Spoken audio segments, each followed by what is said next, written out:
नमस्कार, दैनिक जागरण आई next live के राजनीति कार्यक्रम में आपका स्वागत है।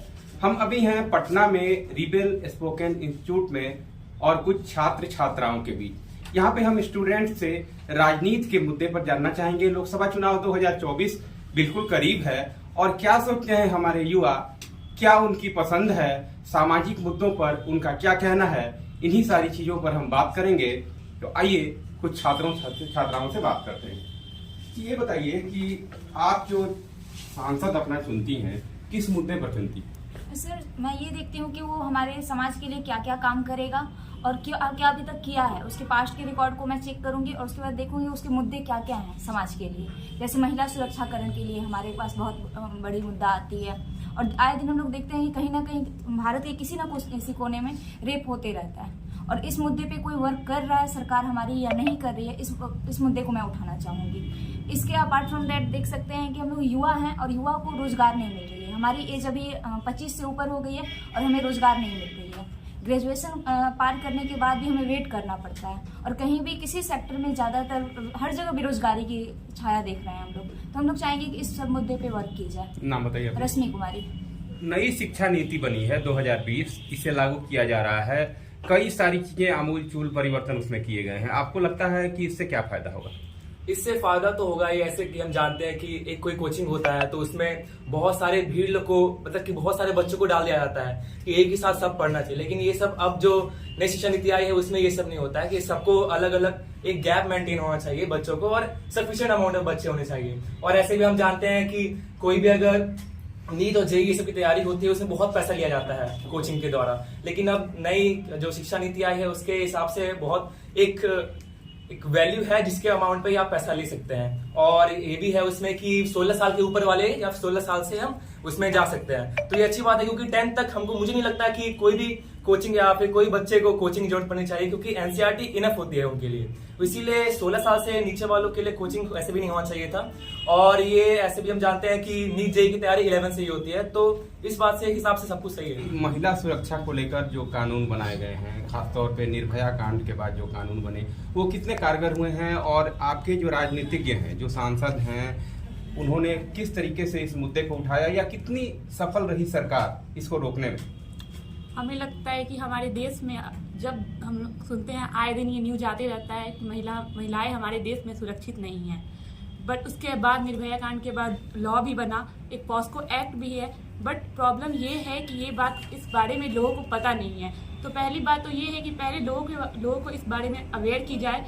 उसके बाद वो लोग उस पर अगर लोग को पता होगी तब उन लोगों को भी होगा कि वो लोग इस एक्ट के तहत अपनी जो भी समस्या है वो रजिस्टर कर पाएंगे। और उसके बाद जुडिशियरी को स्ट्रिक्ट करने की बहुत ज़्यादा ज़रूरत है। जो अधिकार है वो 18 साल के बाद के लोगों को मिला हुआ है और चुनाव लड़ने का जो है उसकी उम्र और ज़्यादा है। क्या दोनों को सेम किया जाना चाहिए?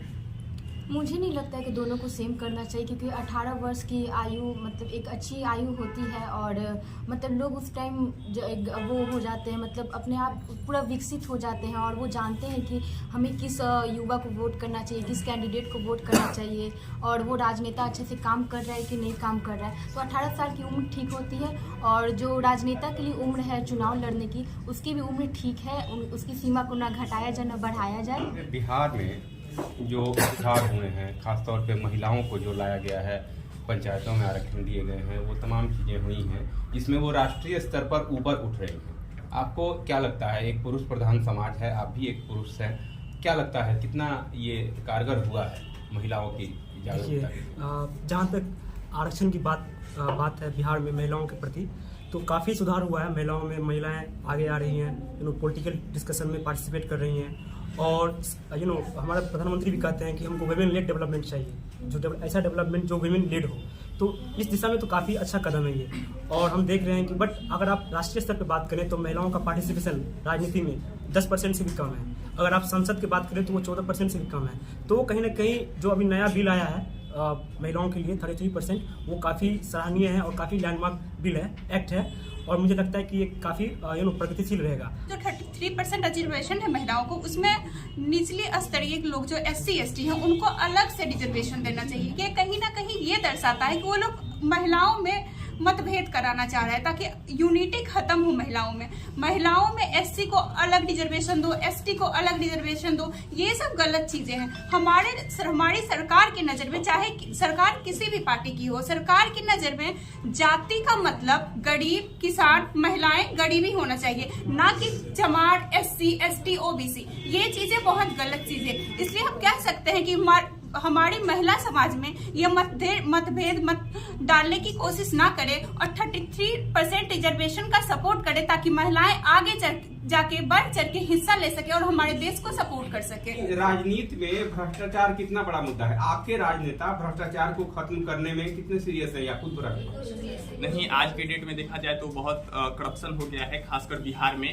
और नेताओं में बहुत हो गया है। जैसे कि हम कहीं भी कोई भी रिपोर्ट करने जाते हैं पुलिस स्टेशन में या कहीं भी, तो पहले वो पैसा का डिमांड करते हैं, उसके बाद रिपोर्ट और लिखते हैं, उसके बाद कार्रवाई करते हैं। और सेकेंडली रेप हो गया, किडनैपिंग हो गया, वो आजकल खासकर बहुत डे बाई डे इंक्रीज कर रहा है, खासकर बिहार में। वन नेशन वन इलेक्शन हमारे देश के लिए बहुत फायदेमंद है। उसका कई कारण है। पहला कारण है कि हमारे देश में चुनाव जो होता है कि मतलब हर 2 महीने, 3 महीने, 4 महीने पे होता है, तो लोगों का अटेंशन उतना नहीं मिल पाता है। मतलब कि सब लोग सोचते हैं तो हर साल चल रहा है, तो ये नहीं देना चाहते हैं लोग। इलेक्शन भी हमारे यहाँ 3 स्तर में होता है। एक होता है ग्रामीण स्तर पे, एक होता है राज्य स्तर पे, एक होता है अपना स्टेट लेवल और सेंट्रल लेवल पे। इससे क्या होता है कि लोगों पे उतनी उत्सुकता नहीं है। अगर हम 1 पोल 1 इलेक्शन कराते हैं तो लोगों में जागरूकता बढ़ेगी और एक बार जो एनआरआई है हमारे देश के बाहर वो भी अंदर आएंगे और वो भी अपना इलेक्शन और चुनाव अपना वोट डालेंगे।